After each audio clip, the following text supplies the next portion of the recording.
All right, welcome back to Drinks Discourse. My name is Carl, and here we're going to talk with local people of Dubuque and see what's going on and see how certain guests are helping this community out grow to be better because it's an awesome city. Today, I have a good friend of mine that I met at Seven Hills on a random bartending Christmas shift. I have Jason Henkel of Cedar Rapids, or not Cedar Rapids, Jesus. Jason, how you doing today, bud? I'm doing pretty well. Yeah, doing very well. Thanks for being here, or thanks for having me here. I appreciate you being on here. So yeah, the first time I met Jason was at a Christmas party here for Seven Hills. I had just started. I was like 2 weeks fresh. And I was like, I'm going to bartend, and you were here, and I didn't know you, but we kind of made it work, and that's how it's been. Heavy karaoke at that Christmas party, Yes, it was. Beer pong and karaoke. It was very incredible. Right. The staff here is very talented. Right. Yeah.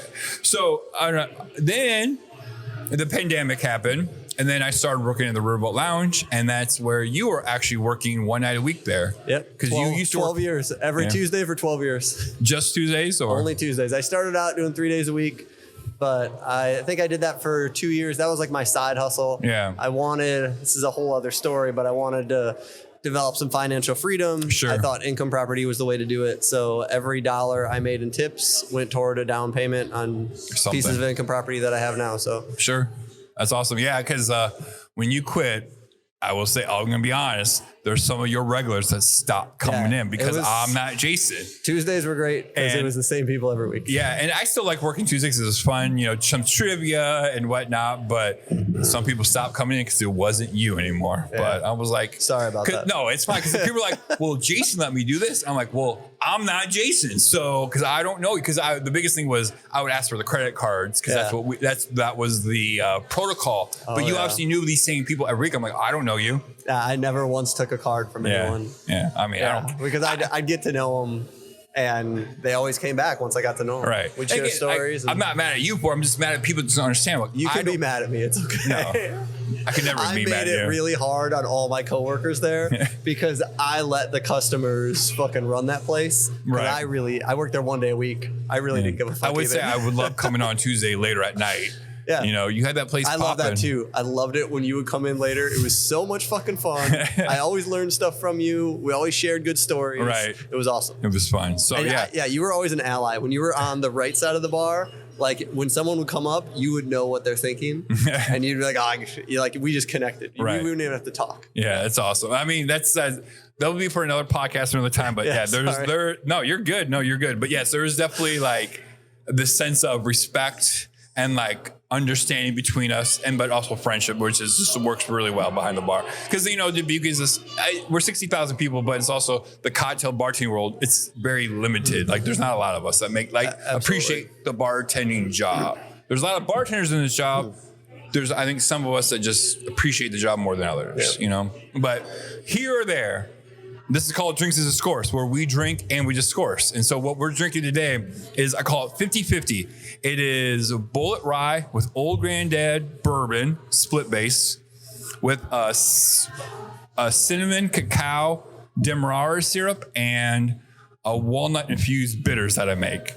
So this is one of the drinks that I've been really liking for the past couple months. It fits this time of year, and now we're going to smoke it because why not, right?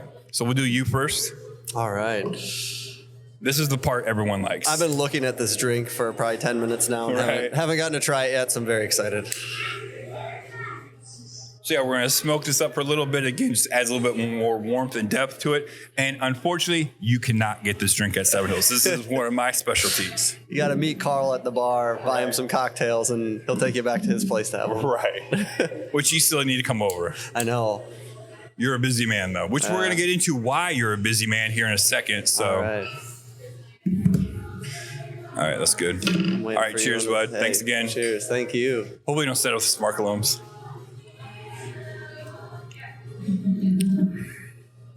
Oh my God, that's amazing. That is amazing.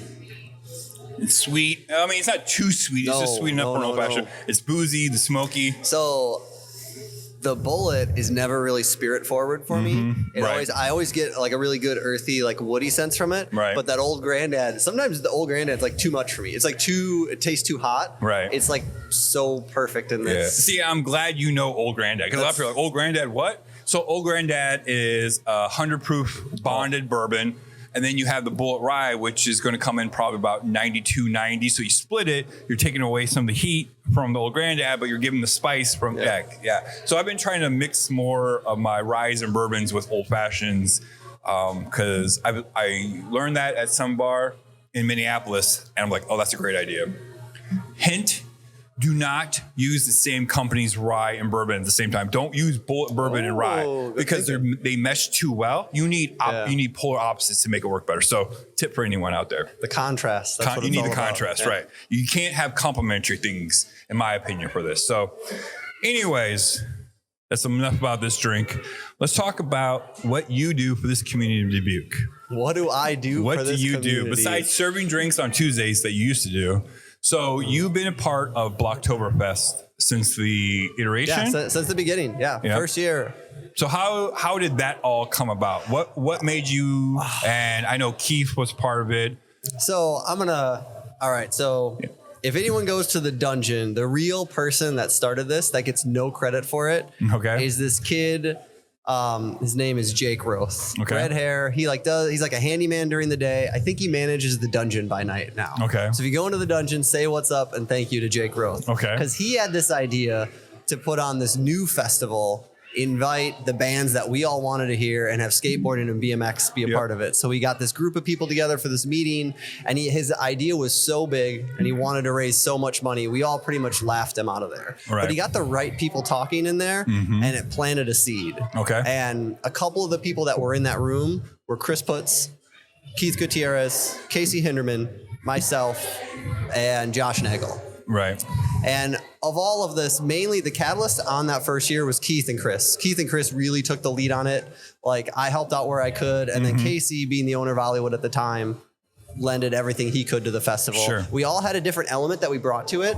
And that's what made that first year work. Like, we all had our different skills, and we didn't always agree. We all butted heads a lot. Like, there was a lot of type A personalities that had different skills that thought their values were the most important, but that's what created such a dynamic festival. We had a little something for everyone. That's awesome. Yeah. Because I think then on year 2 is when I started at Seven Hills, and I was part of that, and I could see all of that, right? But it's because everyone wants the best for it, and everyone has ideas, and then you're still trying to learn how to work with all these different people that you don't work with on a daily basis and stuff like that. So I guess let's even backtrack a little more. What is Bloktoberfest? What is it? So Bloktoberfest is a community block party. It is all organized by a group of volunteers. All the benefits benefit different nonprofits around the area. And from the financing, from the vendors, everything is local businesses, local elements of this local community that come together to just throw a block party and bring people together for a good cause. But we all have fun. There's a huge element of kids, and there's a lot of festivals in Dubuque. I'm trying not to curse. I need to not to curse. So there's a lot of shit to do in Dubuque. And Bloktoberfest is unique because we have that element of the kids blended with that element of a more adult, grown-up skate BMX element with the contest that we have in there. And that's really what sets it apart. I mean, when I go to market it, I'm not marketing another street festival like similar to all the stuff that happens around the town clock. Like there's an Oktoberfest, which is fantastic, which is down at the Q Casino, which Mosina does a great job with. That's super fun. Everyone should go and do the Stein drinking contest because it's way harder than it looks. I always want to do that. I'm like, I won't do it well. It's incredibly hard. Arm pump is a real thing. I'm going to start just working out now for it. Get training now. Training it now, so there's a lot of cool events, but basically we're throwing a BMX skate contest. That's it. And all the other stuff is stuff to fill in the gaps between the entertaining aspects of the contest. Because that's really like the purpose behind me being involved in, like, the potential of each of us in this community, in our own lives, is unlimited. And so when we go down there, we have a couple beers, we start to loosen up, we make friends, and we see someone on a bicycle or a skateboard doing something that looks impossible. Like, they're setting an example and they're leading by example. And so we can take that back to our own lives and start to push the boundaries of what we think is possible. Like, we step a little bit outside our comfort zone, and start to move in the direction of a better life for all of us. Yeah, because I mean, we all watch, and not we all, but a lot of us watch X Games. We know what the X Games are. You see this on national world level, but you don't see it locally, right? Like, if you can see some guy, you know, doing a backflip or doing this or doing that. I'm not going to name names of tricks because I don't fucking know ahead, what they fine. are. I love it. I know there's a Superman out there, you know, and stuff like that, but skateboarding I don't know anything about. But I think you're right. Like when people are like, oh man, this man, this woman, this kid can do this, I never even thought was possible. Yep. Like I totally get that. Like I never even thought about it like in that sense, but it makes total sense, right? Yeah. One of the biggest things that I really found from it too, through talking to people in the feedback. So I'm a lifelong Dubuquer. I was born and raised here. And like anyone that grows up in a small community, you have this struggle with it because you feel like life happens outside of where you were born. Right. Like I can't wait to get older and go see this. Sure. Because we take everything around us for granted. Mm-hmm. And so what happens for me at that festival is you see these things that are really unique to the coast and these bigger, more metropolitan areas happen right here in downtown Dubuque. Sure. You see things that you don't expect to find in Dubuque done not only by people from out of town, but locals right there doing the things that you don't think happen in Dubuque. That's what's really cool. Yeah, I think that's interesting too, because then you also have like beer yoga, you have bands, you have vendors, like other people are doing awesome shit in this town that people might not ever be exposed to. Absolutely. And what even makes it even better is this event is completely free. All you gotta do is walk. Yeah, 100%. Walk it down, and you get to check things out. You can watch people skate. You know, these kids, these adults doing their thing for free. You can do everything for free, obviously, except for buy food and buy beer. Yeah, you know. But yeah, it's only free because of the community, because of the sponsors and the support that we're able to get from the community. Though, like that's on all our sponsors and supporters. Like the reason we're able to do it for free and do so much and have such a great event, it's because of all the support we get. You're right. So then like, okay, so you just had Bloktoberfest a couple weeks ago. Cause I know, like you used to mention, you know, there's a Oktoberfest, and I know you guys have had meetings, like you guys don't schedule. No, yeah, we try to put a synergy between, so like Dragon Boat Festival is always a struggle for us because we don't want to fall on the same days, but they always align. So like this year we were working on putting a 5K together. Like if you take the right route, it's exactly 3.1 miles from Camp 17 to the door of Back Pocket.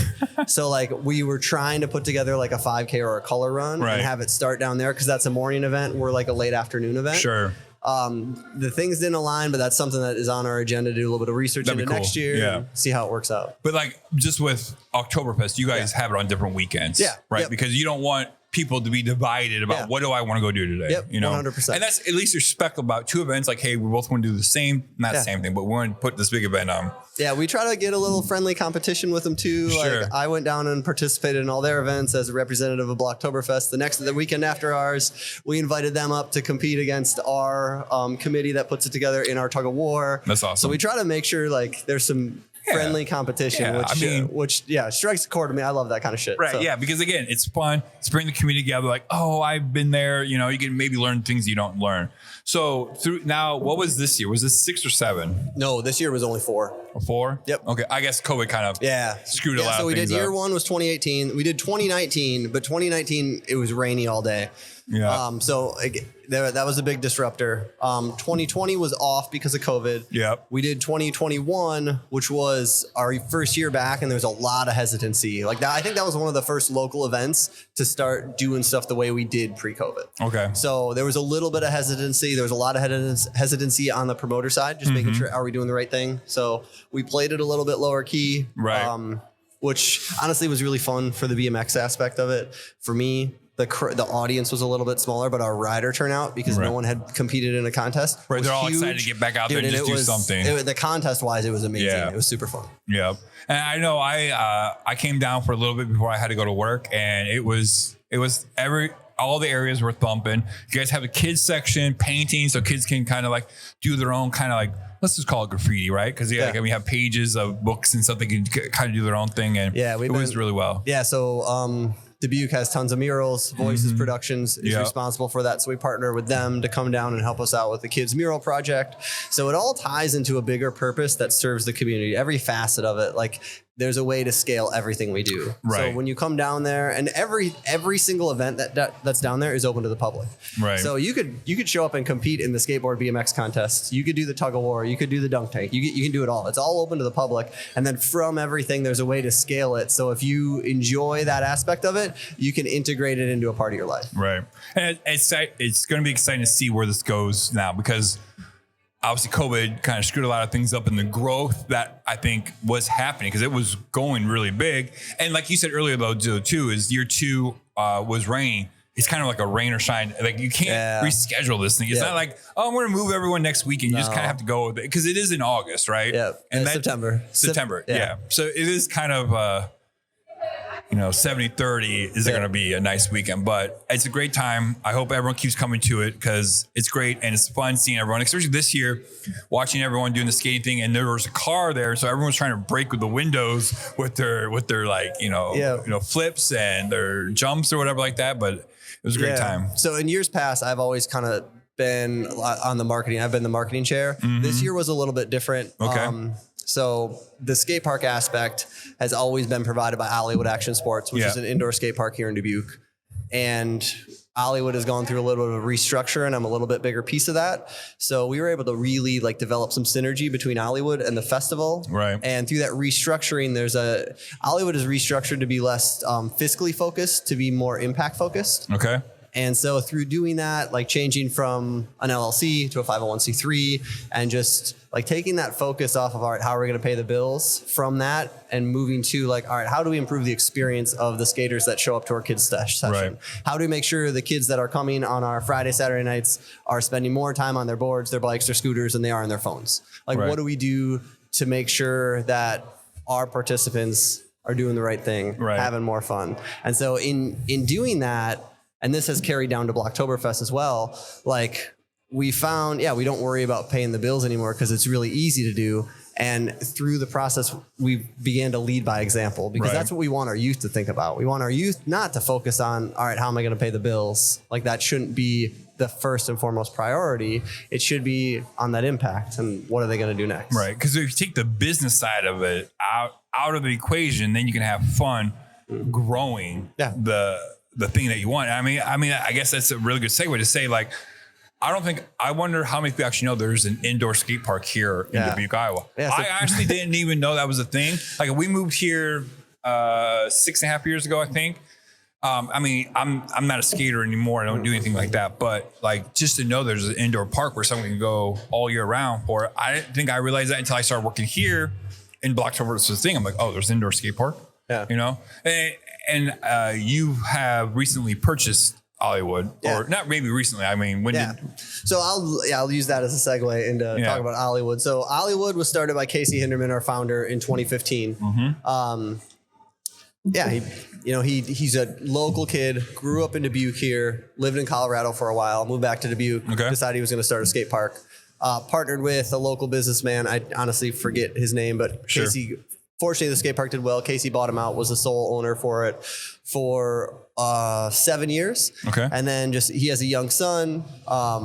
As we all know, who are parents, we got a kid that gets older, takes a little bit more of our time. Right. And my youngest daughter is 12. She's at the age where she doesn't want as much of my time anymore. So I have a little more free time. Sure. And so it just aligned. So we just had a, small transition of the skate park, and Casey's skills took it to where it is now. And then I have a different skill set that probably couldn't have done what Casey did as well as he has done. But I get to, try to take what I've done and take it to the next level. Right. You needed Casey to lay the foundation of the skate park, which seemed like he did a great job. Oh, he did a great job. And then now that foundation is laid, because it seems like, I could be wrong, you couldn't do what you do if you started a brand new. You needed the foundation that he provided 100%. For you. I never would have done it in the first place. Right. Yeah. And honestly, a huge shout out to our local community. Mm-hmm. That whole, I'm going to take 2 minutes here and just give a little bit of a history about that DIY, skate BMX scene here. Because prior to Olliewood, the big catalyst for Olliewood was Casey coming back and coming to, so we used to have this big warehouse show called Voices, an art show. Okay. I think it was 2013, might have been 2014, but their theme of it was streets. And Gene Tully, Tim McNamara, really wanted it to like seem like wanted this really hardcore street art demonstration that was like no one had ever seen. So they got a hold of us, a couple of us BMXers and skaters, and are having a car in the Bloktoberfest setup this year was like an homage to this. Okay, so right on. They had brought cars into the warehouse space and had crushed them in the space. And we're like, yo, like, do you guys want to come ride bikes and grind some stuff and build some stuff here? So we got to put on like a BMX skate exhibition on not opening night, but the next night, the second night of Voices, which was super cool. And Casey happened to be back that weekend. And knowing that like he was a skater, he had been instrumental in like building previous ramps. Like Mark Paisley had a backyard ramp that he always came and skated. I had ramps in my garage. Jake Roth did the 7 Layers of Ply documentary about a mini ramp that they had built in the woods, which is, if you've never seen that documentary, check it out. It's filmed, produced, you'll send me the link edited, and I'll put in the description of this so people can check it out. Yeah, shout out to Jake Roth. Like, it was in the film festival. It's great documentary. Nice. So Casey was home for that Voices opening weekend, and we invited him to come skate with us. And he just saw the support behind the skate BMX scene in Dubuque. And I don't think moving back to Dubuque was quite on his radar, but he saw that and saw the way Dubuque had changed since he was a kid, and was like, all right, let's do this. And that was a big catalyst for Olliewood. We also, at the time too, we also had rented a warehouse from Tim McNamara that we had built like a private skate park in. Like 8 of us threw in for rent, threw in for utilities, threw in for lumber to get it built. So yeah, that was like, that was a huge thing for us too, because without that, I don't think Ollie would have seemed possible. It was just 8 of us that had a key. And then on Thursdays, we'd open it up to anyone in the public that wanted to come ride. So we'd grab some beers. This is before 7 Hills, unfortunately, but we'd go and we'd buy 6 packs from Kelmus's Break Time, take them up to the warehouse. It was right up on 9th Street. And we'd go ride. And Thursday night was the night to be down there. It's awesome. Like, back in the day, like when I was in high school and stuff, a bunch of us were into the aggressive inline skating. Yeah, dude, same deal. So we would make our own ramps and pipes, and we'd take our VH shoulder recorders and put Rage Against the Machine, like a CD player in the background. That was our music editing and all this other stuff. And then we're like, well, why doesn't Muscatine have its own skate park? And so I remember like we drafted up this like proposal. We went, I forget, it was another group of kids, but like we're kind of like all had the same purpose, and they denied it, right? Because they don't want to spend city taxpayer money on this thing because they thought we were just a bunch of punk ass kids and stuff. But then I think after I graduated in 99, I think within the next 5 years, they actually built a skate park, a cement, rideable skate park, because then Davenport then did too. And so it's like, it's cool to like know like I was a part of something that turned into something later. Your down the road. Muscatine Park is still there and it's good. I go there at least once a year. It's fun. Yeah. Exactly. Unique layout. It's cool. So I mean, like I don't know how much our influence did into it, but it's like, well, we had to have something into it. 100%. So it's funny. So the first skate park we had in Dubuque, we call OG. It's down on McAleese Island. I cannot remember his name, but it was 1998, 99. Jesus, this is so long ago. He was a senior at Wahlert High School, and Wahlert would do like an outcome-based educational where when you were a senior, you had to have like a purpose behind how you were going to take school skills and change something in your community. And it never had to be tangible. It just had to be an idea and you present to your advisors and you pass or fail. Right. And so, but his idea was to have a skate park. So man, I wish I could remember his name, but he was an inline dude too. Right. And he is the reason we have that skate park down. That's awesome. Which is super cool. And that skate park was what introduced a lot of us, because we grew up like on the BMX side, we grew up riding dirt jumps. It's really easy to grab a shovel, go to a vacant lot, start building jumps. So like the 8 of us that had that warehouse, every one of us started out with a shovel. Most of us started out at the chicken trails. If you're from Dubuque, you know what the chicken trails are. Chicken trails were where it was at. Adam Zalaznik has a throwback shirt about the chicken trails. Jake Pollan has smoked out JFK several times down there. Good times. It always amazes me. Like, I get why people don't like skateboarders, BMXers, and there's tons of stigma. Inline skating is kind of like died down. There are still some people that are still foot booting around and doing their thing, but basically skateboarding in line. The new guys don't like when you call them fruit booters. I learned that the hard way. But sorry, Aaron. No, I was really never the guy that did it. My brother and other people did. I was more the guy who filmed and kind of I like hanging out. But I just remember watching like skate videos back in the day. I'm like, these are fucking great. These are amazing. And I get why some people are against it, right? Yeah. But it's also like, we're doing some of the most harmless things to this community, and you want to bitch about kids who are at least not like doing high-end criminal acts and like being negative towards the community. We're just doing something that we're all hanging out. You can see us all in public. Yeah. You know, like we're not robbing stores. We're not, whatever, pillaging things. We're just putting a little wax on some fucking concrete and skating it, And I think, I guess if you're never around it, it's hard to understand, but it's also like we're bringing kids together that don't know what else to do with their lives. Like it's a creative outlet that not everyone's a football player. Not everyone's a baseball player. Not everyone's a golfer or tennis player. Like this is another sport that is very hard to learn. So I think it gets compared to the stick and ball sports. Yeah. And I don't have any issues with stick and ball sports. No, so like I think a lot of people think there's this opposition, like one versus the other, and they are the most beautiful complements. Mm-hmm. Like you take a kid that excels at skateboarding and BMX and who participates in a stick and ball sport, they're going to be a leader on their team because they know how to be a self-starter. Right. They know they've cultivated the perseverance to work through the challenges. These are things that stick and ball sports teaches. However, you're there on a team, you have your team to support you, which is a whole other skill that you don't learn at the skateboard. Every kid needs to be involved in something that puts the emphasis on them as an individual to develop that personal responsibility, the ability to be a self-starter, the perseverance. And then every kid needs to be like part of a team. Right. Like, I mean, track and field, that's not as much a team Swimming, sport. But for the most part. Football, soccer especially, football, baseball, basketball, like the traditional stick and ball sports. The big Midwest sports are team sports. Like, I mean, those are all skills that translate to life beyond school. Right.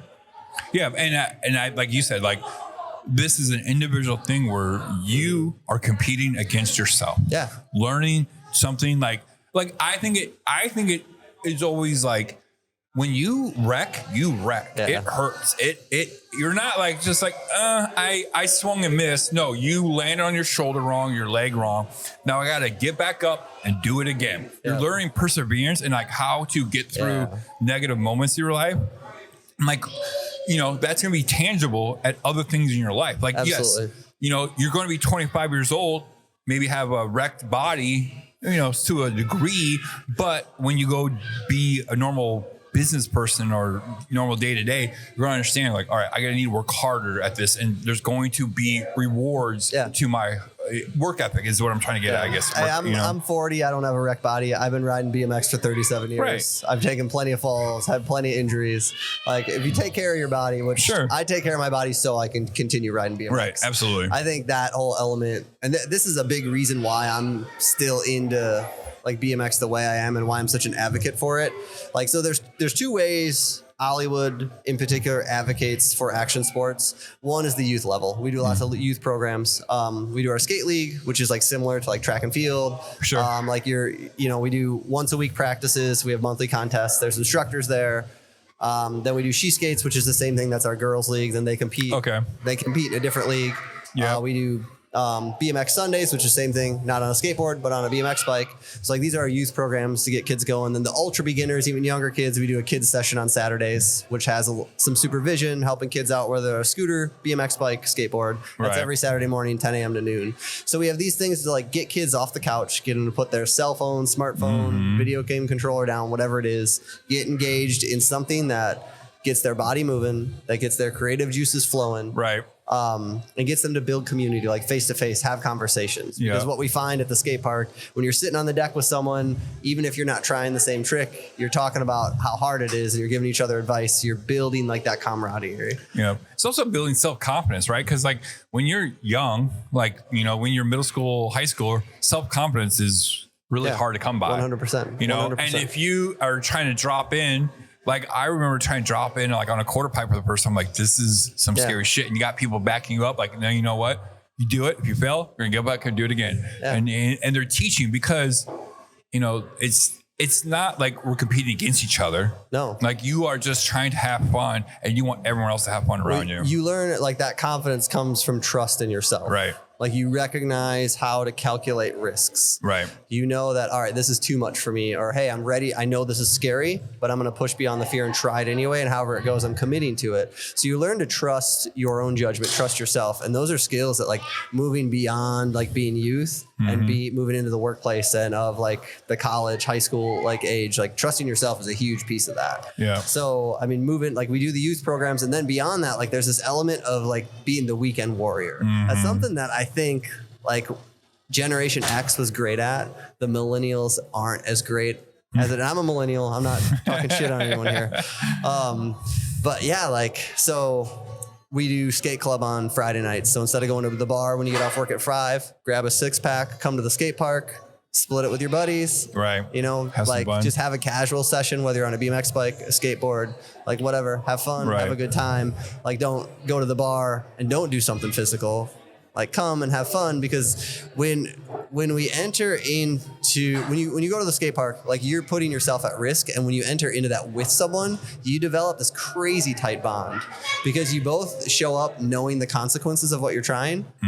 And if it doesn't go well, I mean, you both know what's at stake.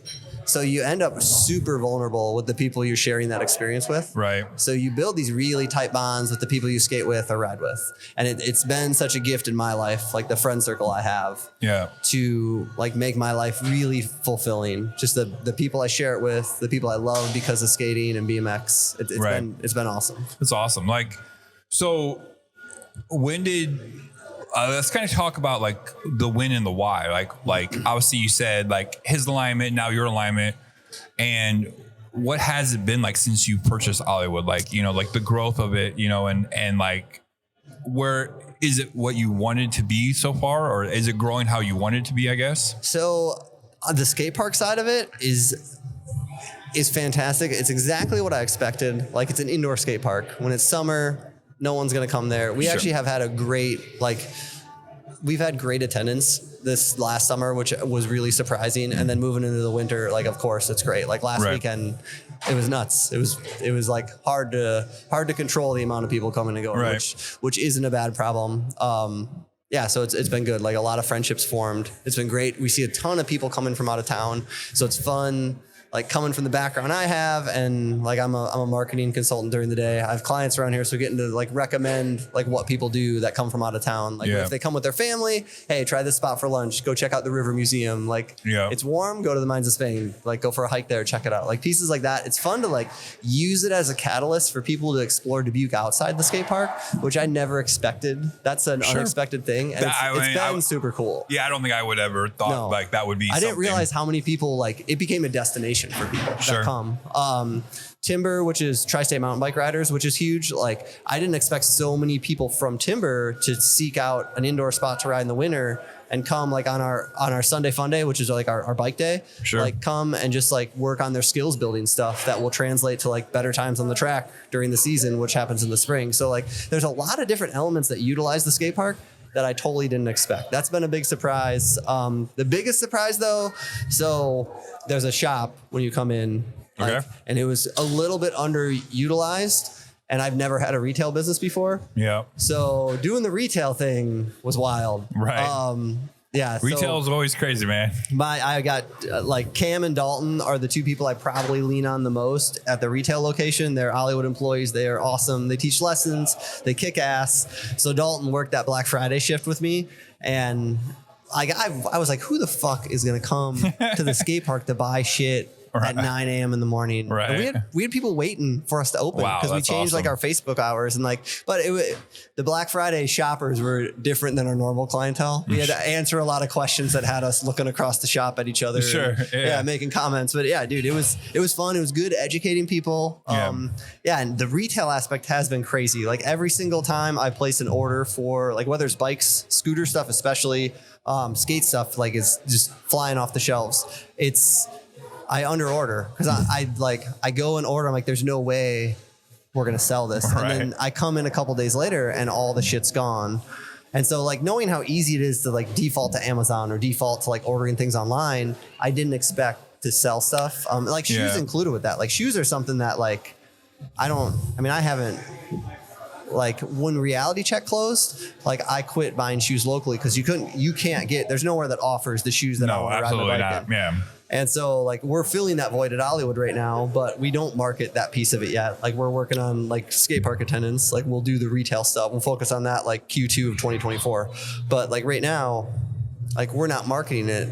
And I didn't expect so many people to like still seek out a local shoe source. And I think that's really cool about Dubuque. Like Dubuque has this really close tie and this value they put on local businesses that not a lot of communities of its size do. It's very, very cool. Well, I get that too, right? Because if you're providing this experience, the safe experience, this fun experience, people are willing, like, you know what? I'm going to maybe pay $15 or $20 more locally, but if I have questions, I can ask them right now, 100%. Right then, and they're going to be help me besides just going to Amazon. Yeah. And buy. Oh, dude, we match prices though. We're not we're a nonprofit. We're not there to make money off the retail stuff. We just want to make sure the attendees have the stuff to do what they want to do the proper way and the safe way. Right. That's honestly like we sell stuff to make it convenient for the city of Dubuque and all the kids that skate and ride BMX. Awesome. Because it sucks to order something and wait 4 or 5 days, or if you don't want to order stuff, like have to travel 2 hours out of town to go buy a complete bike, or if you want to try something. So that we fill the void. Like our markup on stuff is so like nil. Like we just started carrying Stance socks, and I hope. Ben Hall is our rep, and he lives in Chicago. I guarantee he's not listening, but he's super pissed at us because we just like they mark up 100%. We mark everything up 20%. So all the Stance like socks, underwear, we carry all this stuff. You're undercutting what everyone else does. We're not trying to make money. We just want to make sure everyone has the right tools to be as comfortable, as safe, and as possible in the skate park. And that's I think that's a big thing in this industry, right? Like. I can't talk about prices of skateboards and bikes. I mean, I know what a fucking bike costs and how to trick that out to be able to do aggressive BMX, but I like how you add aggressive in front. Like you come from the inline, so like aggressive BMX, aggressive skateboard is awesome. I know I want to adopt that too. It's great. But like the point of entry, if it costs like, man, I got to spend this much money to be able to do this. But I mean, I would assume skateboarding's a little less than the other. I mean, yeah, dude. So like we do a package. Like if you're a beginner, you come get a complete board, a helmet, and a month of membership. So unlimited use of the park. And it's usually $150. Like until Christmas is only $100. So I don't know when this is coming. Really? Out, but yeah. So we just want people to get into it. But all that being said, like so we have shop bikes, shop scooters, shop skateboards, helmets. So someone to come try it out. Anyone can come and try it out. And we actually like any parent that brings a kid, or even if you're a beginner, we encourage you like, sign your kid up for 4 lessons or do 4 lessons with us before you make any kind of financial investment. That's awesome. Because we want every kid that comes in to experience at least one hard fall and to experience a couple like wins for them. Right. Like, so we want we're not huge on goal setting, but we're big on growth mindset. Right. So we don't want to attach to an exact outcome, but we want to move in a general direction. So a kid comes in like. Kids on scooters come in, I want to do a backflip, and they can barely stand up on a scooter. So we just got to kind of refocus. All right, so what are the steps to a backflip? So then we walk through, all right, we got to balance on the scooter. We need to push. We need to drop in. We need to know how to jump. We need to know how to manual. We need to know how all these pieces to get there. Right. So then we'll step back and like kind of build a plan for that kid to achieve not their exact goal, but move in the right direction. Right. So in order to get there, you're going to fall. Right. And it's going to hurt. Oh, yeah. And they're going to fall hundreds of times before they do a backflip. So if your goal is to backflip and that first fall hurts really bad and a backflip is probably a year down the road, like you're going to quit. So we want to be really realistic. We don't want parents to spend money that they don't want to spend on something a kid's going to quit, because it does take a unique blend of perseverance, toughness, and desire to fit in at the skate park and to excel at the skate park. So we want every kid to have a good fall, and we want every kid to have a couple victories so they know if like the juice is worth the squeeze, so to speak. I mean, that's right. Because if you have a kid, they want to try this thing this year, and then the next thing this year is like you're just spending thousands of dollars every year. It's crazy expensive. So they can figure out what they want or don't want to do. And I think that's a good alternative. Is like, look, you can borrow our gear and see if this is something you want to do. Yep. And at the end of the day, you're right. Like you're going to fall more than you're going to succeed. Yeah. And it takes not someone special, but it takes learning to understand that in life, just even life in general, that's life though. Like you fail in life more than you succeed. Right. And you like when you find your way, like I hope that everyone that finds their way in life is moving in the direction they want to do, or they want to move it in. And they're motivated by not achieving the goal, but the feeling they get on the journey. Right. And so that's what we're trying to instill in kids. Exactly. And it shouldn't be about like, oh, I'm not at my goal yet. I'm going to work until my fingers are bloody. Like you should enjoy the journey, and you should enjoy the feeling that comes from the small steps. Right. And that's what makes like the pain and the failures bearable, and not even bearable. You enjoy them because every time you fail, you learn. Right. And that's like the growth mindset aspect of what we do at Olliewood is like we don't speak in terms like I can't do that yet. It's like I can't do that yet. When are you going to do it? Exactly. So then I think it's good to segue, kind of not a segue, but like additional speaking of this is kind of more like a one-on-one kind of adventure, right? Because it's like you doing this thing. Yeah, 100%. You don't have teammates helping you do the spin, but in theory you have other people doing the same thing, cheering you on. Because if you wanted to try skateboarding or BMX or scooter, but you're afraid what people are going to think about you, like, right? How is that aspect of like getting other people to respect you and like, just encourage you? So it's one of the hardest. So like there's two elements at play. So one is like the optics, like what do people think of me? What if I fail? So that's like once you understand the elements at the play, like there's no judgment at the skate park. Right. Like it doesn't matter who's there. Like it doesn't matter what's going on. Like it's the most like accepting place I've ever been to in my life because the demographic that enjoys it is so small and it's so like niche. Like we're just psyched to have more people to skate around. Right. More the merrier. Yeah. So like one is like that element of it, and two, so many kids that we get, and so our programs are relatively new, like everything is within this past year, but it's really hard to get kids to break away from that idea that if I didn't win, I failed. Right. Because when we go into like, especially our youth programs, like kids want to be the best, and that's not the goal of skateboarding. That's not the goal of BMX. It's to be better than you were last time. Like it's about that progression. Right. And then if you take away like using other people as a gauge and focus on that progression, like it's limitless, it's endless, and you don't get discouraged. Your only goal is to beat yourself last time. So when we have the youth programs, like we get kids that like get really discouraged because they see someone that's been doing it for 5, 10, even like you have two, like our BMX lessons on Sundays are a perfect example. We have this kid, Jackson, who's awesome. He's been riding for a while. He comes from a family that rides, and he's gifted. He rides his bike really, really well. We have other kids that are just beginning. They compare themselves to Jackson, and they're both 11 and they can't do what Jackson can do. So they feel like they're failing. Sure. And it's a great catalyst for the conversation about like not setting that goal as being like the best. Like let's be better than we were last time. Right. And let's keep growing and starting to build that habit of progression versus that habit that's oriented to like that specific goal of being the best. Because outside the skate park, and once these kids, like most of these kids are going to outgrow BMX. Like I'm 40, I ride BMX. I'm in the very minority. They're realistically old, like over 35. I think there's 5 or 6 of us that still ride BMX in Dubuque. And there were dozens, 100 of us when we were younger that would come ride the trails every weekend.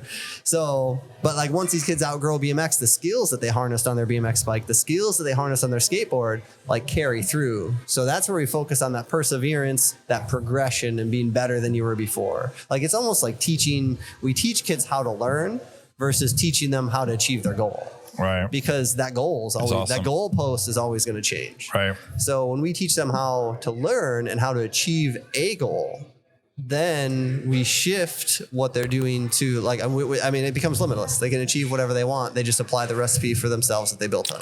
Right. Yeah. Yeah. I mean, I think this happens in a lot of sports, right? Like not everyone's going to be an NFL player or MLB player, but in college and high school, you're trying to teach people to be just better at understanding, like working with other people and overcoming obstacles that you never thought you were going to have to. And in this world, I get it, right? There is a scary part of it. I am going to physically injure myself, break something, dislocate something, do this, do that. Like at the end of the day, if you do it for 5 years, something's going to happen to you. Yeah, which most people do regardless of whether they skate or ride BMX or not. Right, like, exactly. Everyone breaks bones. Right. I mean, I would rather hurt myself at the skate park versus crossing the street, Right. which happens all the time. Right. Exactly. I remember being young and listening to a podcast, and it wasn't a podcast. It was like talk radio, but it was before podcasts. But there was, I don't remember the specifics, but I just remember an interviewer asking Dave Mira, man, that guy was a legend. Dude, he was a legend. R.I.P. Yeah, R.I.P. Everyone wear your helmets, protect your brain. Yeah. So asking him so what is it? Do you have a death wish? Like, why are you doing these risky things? And his response was, no, I don't have I have a desire to live. Mm-hmm. Like the things I feel on my bike when I find the limits are me living fully. Like there's as human beings on this planet, we are designed to feel this tapestry of emotions that all of us, no matter what we're into, we can't comprehend unless we go beyond our comfort zone and dig in and try to do it. So, I mean, that's what we offer. That's what I'm trying to do on my bike when I go riding. Yep. That's what we try to do when we have a cocktail. We feel things that that we don't automatically feel when we get out of bed in the morning. Yep. And the more we start to expand our palate for those emotions and feel that adrenaline rush or feel that little bit of buzz from alcohol when we get up the next day, the more we're going to feel more of it. And the more, it's going to push us in a direction of expanding our perspective, expanding the life that we live. It's a great euphoric feeling. Just feel it took me 33 tries to get this one trick down. Yeah. But when you get that down, you don't fucking remember the 32 other tries. It's just I fucking got it. Dude, it's the craziest. So muscle memory is the most amazing thing because I've tried tricks hundreds of times in a row and not done them once. But you do it one time and suddenly it all goes away. But suddenly you do it most of the time after that. And whether it's the confidence whether it's that whole epigenetic belief, you believe you can do it, so it happens, which is a mind fuck for me. I will OD on that shit all day long. I love it. Joe Dispenza, Bruce Lipton, my jam. I love that kind of the power of the mind stuff. But yeah, you achieve it. And then you can do it. So whether it's the muscle memory, whether it's the belief in yourself, but it's fascinating. It is insane to me. It is insane. Like I said, I did the aggressive line. I wasn't more into it as my friends, but I'm like, oh, I did that. And then it's the building blocks of confidence, right? Yeah. Because if you can learn that, I think a lot of younger kids, struggle with confidence, right? Because we're all kids. We've all been there, teenagers. You make fun of people or you just don't feel you're as good as other people. But if you can build these little confidence blocks, it will help you longer in life. Even though you might not skate anymore because, maybe you took a couple too many falls you should have, right? Yeah. I can barely walk. Not really. But you know what I'm saying? The confidence level, you have that ability, you can do anything you want. Yeah. So when you were a kid, when you used to rollerblade and you had a home skate park that you skated all the time. Remember, no, we built our own ramps. So you guys built your own ramps and you get tricks dialed in on your own ramp. And then suddenly you take a trip with friends or with a friend's parents or whatever, and you go and you get to skate somewhere else. And suddenly you have this whole book of tools, these tricks, and you get to try them somewhere else with new people. And it's like being an artist and you have your medium that you've mastered, but you have a whole new canvas. Right. Absolutely. And it's the most amazing thing. And it's the greatest creative outlet because you've cultivated the skills and you've kind of broken through the danger and the fear because you have that confidence.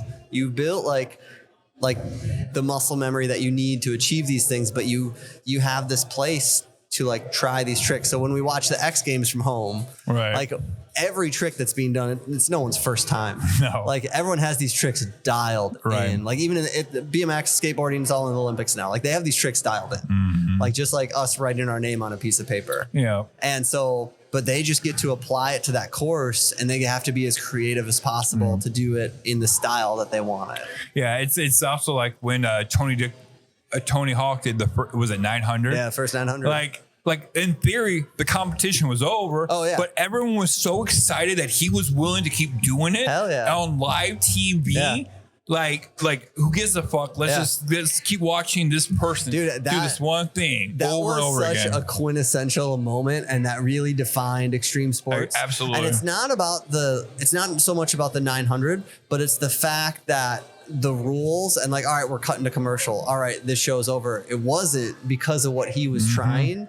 And like, that's what it's like when you try, like everything drifts away. Like BMX for me has been a stress relief. Like skateboarding for so many people, it's a stress relief because the focus that it requires, like everything drifts away. Right. It's a form of super consciousness or meditation or however you want to describe it. Like you're not worried about the deadlines at work. You're not worried about like what's going on at home. Right. Like it all drifts away because you have to focus 100% of your energy. Right. You can't be 30, 50 or I can't even do math right, but Yeah, you're fine. But it didn't matter like what commercial, who paid for the ads that were on the next commercial. Like at that point during that TV broadcast, like it stayed on air because Tony Hawk was trying something that had never been done before. And it became this defining moment for so many people. It made Tony Hawk a household name. Like, and it was very cool because rarely is like mainstream media, do they give skateboarding BMX not the respect that it deserves, but give it the respect that it deserves in the way that it treats itself. Yeah, absolutely. So so if there's a parent out there that's like hesitant about their kid doing this, because, I mean, this isn't just a male thing. It is a female thing, right? There are some. Yeah, so when we're selling complete skateboards right now, bikes, we sell 50-50 boys, girls. Like for every boy that buys a bike, we sell a bike to a girl. That's awesome. That's skateboards, great. So our complete boards, for every 3 girls that buy a skateboard, we sell 1 to a boy. Wow. Like our she skates, so like Tuesday nights we do she skates. Only girls in the skate park. Only girls on our like 1.0 skate park on Tuesday nights, and we do from 5:30 to 7. When parents are interested and maybe signing their kids up, or their kids are really pushing to sign up, but their parents are hesitant, what do you do to help parents like understand the situation? Yeah, so as parents, like we all value the safety and health of our kids. And I mean, this will be a segue into a bigger conversation perhaps, but we value the safety and health of our kids. And so like, it's really easy to overprotect our kids and not expose them to risks and things that could hurt them. But eventually that kid's going to want to spread their wings and outgrow the umbrella that we've kept them under. And a great way, in my opinion, and in my experience with my kids, is to teach them how to calculate risk at the skate park. Like from the age of so my youngest daughter, Via, started riding a BMX bike when she was 1. She had her first race when she was 2. Like she was very aware of the consequences of like taking uncalculated risks. Right. And so as she grows older, like, I mean, I feel very confident in her. Like, so she's 12. She will have her permit in 2 years. I have no worries about her driving. Like she's going to have her work and school permit at 14, and we have a car that will give her, that's a shitty old car. Right. But like, and like the way, like at the skate park, she knows to be observant of other riders, other drivers, all the things you worry about as a parent for your kid. Like she's cultivated those skills at the skate park. So, I mean, that's one of the ways that I really feel like it can benefit a kid. And that's one of the ways that the instructors and myself communicate from Olliewood to the other parents. Like, hey, like you have concerns. We have those same concerns about your kid when they're here. And we're not just teaching them to be safe at the skate park. We're teaching them to be safe at the skate park and beyond. We're cultivating those skills and building those habits that will be lifelong. I guess it wouldn't be too much different. Like, let's say you got your kid into football at like 3rd grade playing flag football. So they can learn basic skill sets. And then when they got to tackle, it's a little bit safer. But 100%. Then again, it's like, well, my kid didn't want to play football until 10th grade. Well, it's a lot different because their skill sets are different because they've been around it. Yeah, it's similar. Like it's similar to your analogy about flag football. Young kids learning flag football are more prepared for tackle football as they get older. It's similar, but like at the park, you're never too young. Like I agree. I'm 39 years old. I have friends that I went to high school with that skated when we were teenagers that quit and just started again. And they're seeing the health benefits. 1, the health benefits. 2, the mental health aspect of it, because you learn to find the edge of your comfort zone, and you learn how to go just beyond it. Right. You learn you keep pushing the limit. You don't like recklessly push the limit. Right. Like what you want to do is find the edge and walk it. Right. And that's where skateboarding, BMX, is the most fun. And honestly, in my opinion, that's where life's the most fun. Right, absolutely. Like when we play by the rules, it's great. It's comfortable. It's wonderful. But to make a great beer, to make a great cocktail, like you didn't win all those cocktail championships by playing by the rules. I don't know what fucking rules are. I just go with it. You found that edge right. and you walked it. So like to learn how to do that at a young age and then apply it to everything you do is a recipe for a great life. And I definitely like, obviously, like you said earlier, like as parents, you're concerned, right? You don't want your kid to like be hurt and like experience pain, but you have to let them do the same thing. But it's also like, I mean, they want to come and learn how to skateboard, BMX at a later age.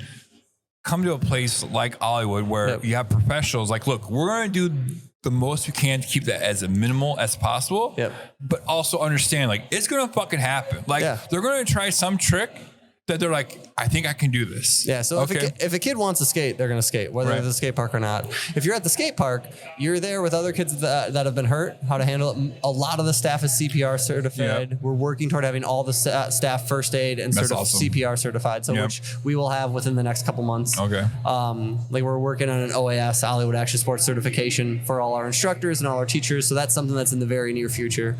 So, I mean, you'll be in good hands to handle taking those risks. And if things go the way that they shouldn't, you'll be in the right hands to have the best possible experience you can. Right. Because the hard thing about an injury, whether it's at the skate park or the football field or crossing the fucking street, is the trauma it can lead to. And I don't mean the physical trauma, but the mental trauma. Right. Like so many times my grandma, I love my grandma. My grandma passed away a couple years ago. Like she was amazing, the most kind-hearted person in the world. She broke her toe once walking barefoot through the garage, and she would get so pissed at me when I'd walk barefoot anywhere but inside the house because it was dangerous. And it's not dangerous. It's healthy. You're grounding. But it happened to her at one time. Exactly. So like she had there was some emotional trauma from that, and she cast that upon everyone around her. So we often do that with those injuries. If you're injured at Olliewood, like you're around peers that know how to handle injury from an emotional standpoint and from a physical like safety standpoint.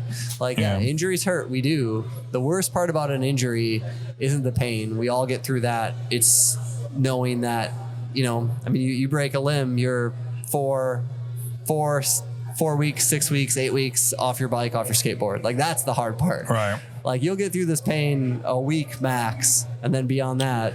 Yeah, it's definitely the hardest part is the mental challenge of like the recovery aspect of things. So like, do I want to do this again? Because I know if I do this and fuck up one more time, I'm going to be out 6 more months or whatever. And I think it goes back to like the mental preparation of just life itself. Like, look, if I put myself out there and I get denied, what will happen the next time I put myself out there? But within that is like learning to calculate the risk. Right. So like knowing, all right, so if I'm going to try like a bigger trick where the consequences of injury are higher and the injury could be severe and I don't want to encounter that, then I'm not going to try that. Then you can scale it back down and you learn how to calculate that and apply to your comfort level. Right. You're still finding that like that boundary and pushing that edge, but you're doing it in a way that you're comfortable with. Right. And I think that's a huge lesson that we have at the skate park, and that applies beyond the skate park as well. Yeah. And simply, I think that's the side that people don't see. All they see is a bunch of degenerates. It looks really reckless. There's tons of doing stigma, this, doing that, and stuff like that. But it's also, like I said earlier in this podcast, it's like they could be doing worse things. All they're doing is being a group of people skating around, biking around, like even outside. Because like you said, indoor skate park is more for training and maybe winter months. But like during the summer, you're going to go out and enjoy the weather, the whatever. You're going to do what you want to. It's like, and it's always like stereotypical, like, oh, they're just punks. No, we're not punks. We're just having fun. Yeah, I mean, I think that stigma, like, fortunately is dying. I agree. It really is. I agree. But what's replacing the stigma is a very real danger and risk of a very sedimentary lifestyle that is that smartphones, that video games, that TV, and the like binge watching of Netflix, Hulu, Disney Plus, like all that garbage. Like it's very easy. I hit my wire again. It's very easy to fall under the trap of that. And so like, like there's that stigma and that negativity like around skateboarding and things. And that was the concern for a while there. I think like the bigger concern is like, what's the cost of, all right, I want my son to be safe. So here's an Xbox, here's Fortnite. You're just force feeding these like safe things. Exactly. Like it's so easy to pacify our kids with a cell phone. Yeah, that becomes their default for the rush of oxytocin that they should get. Or just from, doing like a little ollie flip or doing a kick flip or whatever. Again, I don't know skateboarding terms. I'm just trying to like pretend like I do. But yeah, I 100% agree. Like it's like, let's just go out and experience life. Because once you're our age, you look back like, man, I could have done all this shit. I could have tried it and been easier. I'm gonna be the first to challenge you on that. Like, we're similar ages. Yeah, dude, you're never too old. I agree. So I will be 40 in March, and there's a lot of things on my bicycle I do better now than I've ever done in my life. Like there's things I could do on my bike tomorrow that I couldn't have done last year, and I definitely couldn't have done 5 years ago, and I wouldn't even thought about 10 years ago. And I guess that's going to continue. And so like that whole like aspect of like looking back, and this is really like personally my passion when it comes to like the BMX skate thing is like, it's such and this applies to stick and ball sports, to everything. Like it's everything is so accessible to us now today. Like we can do anything we want. Like we have like the ways to like biohack our physicality. And like we know what to eat and how to exercise and how to move our bodies to maintain this like longevity. So let's do it, and let's find the limits of our bodies. Yeah. No, I get that. I guess the older I get, we're like, do I really want to break my arm now? You know, like, I feel that moment coming closer and closer. I haven't quite hit it yet. Yeah. Like hockey was my thing. I love playing hockey, and that is the thing I want to do. And now I have back to 9-to-5 job. There's supposedly like a nighttime hockey league. And I'm like, oh, do I want to go do that again? But it's also like, hockey is gnarly. You know, do I really want to get hit? You know, like I'm a crinkle kind of guy, you know. And I totally agree with you. We're never too old to learn something new, because we can still go skateboard. We can still go do like a medium half pipe. We don't need to go fucking do 720s. We can still go do like grind the rail a little bit, or maybe go do a little ollie flip or whatever it is, right? We can still go do that because it's fun, and not expose ourselves to these bigger possible injuries, but still go have fun learning something that's new. Because like I said, you're right. When we did the rollerblading things and all that stuff, that was the best shape of my life I've ever been. Yes, I know when you're 17, that's the best shape of your life, but I was still doing things I knew was beneficial to my body at that point. If I do those today, it will benefit me more than ever. Just scale back the risk, I guess, you know? Well, as we get older, we learn how to calculate risk. We learn, all right, is this worth it? All right. And when we're younger, like that glory of achieving that goal sometimes overwhelms a lot of the huge risks.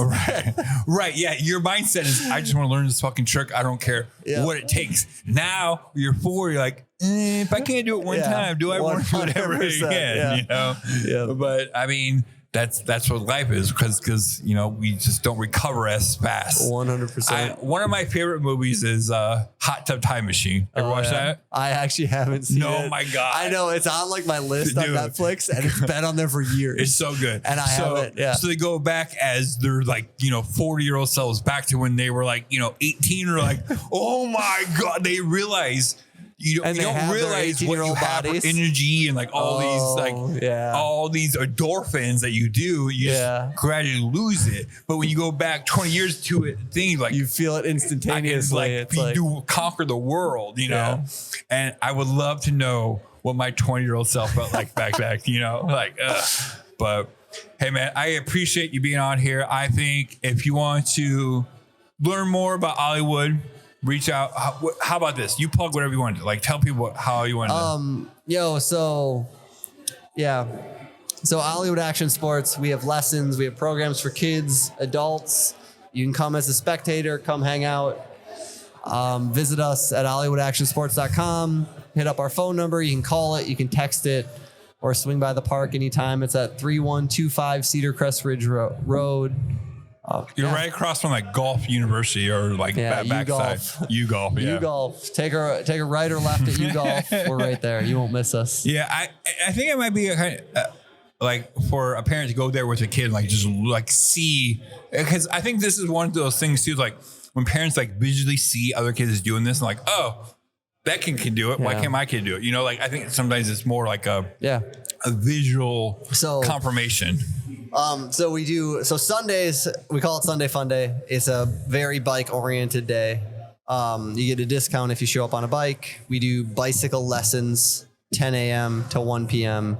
We teach kids to ride on two wheels. We teach adults how to jump. That's like awesome. If you're a mountain biker, you want to learn how to jump, navigate your mountain bike trails better. Like we'll teach you how to do it properly, safely.